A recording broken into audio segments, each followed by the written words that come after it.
So this Van Hoff equation, now that we've derived it, we can see how it affects the equilibrium constant. So we have three different pieces of the equation. We have over here the variation in temperature. And because the temperature is in the denominator, then this parenthetic expression will be greater than 0. It'll be a positive number if T2 is greater than T1. In other words, if this is like 4 and 2, right? You would have a half minus a quarter, and you'd still have a quarter left, and you'd say, oh, that's a positive number. If we have this so that T2 is a higher temperature than T1, we're going to see that this is a positive number. Of course, it would be a negative number if T2 was smaller than T1. We also have this, which is going to multiply it. When is delta H positive? Well, that's endothermic. So if these are both positive and they're multiplied together, I'm going to get a positive number. If I have a positive number, it means that this logarithm is positive, which would mean that KT2 is greater than KT1.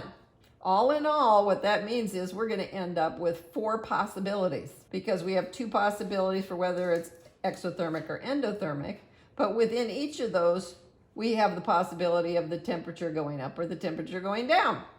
That leaves us with 4 possibilities, and K can there's only 2 things it could do. It can increase or decrease, but we can just analyze it. This is endothermic. It requires energy to force it to happen.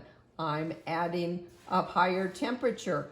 That's a good thing and makes endothermic things happen faster. So K for the higher temperature is bigger than K for the lower temperature. If it's endothermic, I know that I'm looking at a hill like this, and I'm going to have to put energy in, which means I have to raise the temperature. If I raise the temperature, then I'll be able to get more stuff to happen. If I have a situation like this where it's trying to bleed off energy, then this is exothermic, then I know that I'm going to have to take away some of that energy to convince this to keep happening. And I'm going to say, let me cool this down so that it will want to keep going this direction. To me, that is just much easier than a table like this. But some people do better with the tables. So really, I'm sort of looking at it and always saying, I want K to increase. How do I do that? If it's exothermic, then I need to cool it down so that it will cause it to happen more quickly.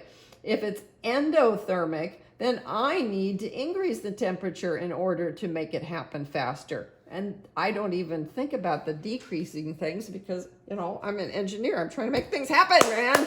We got to get this to happen.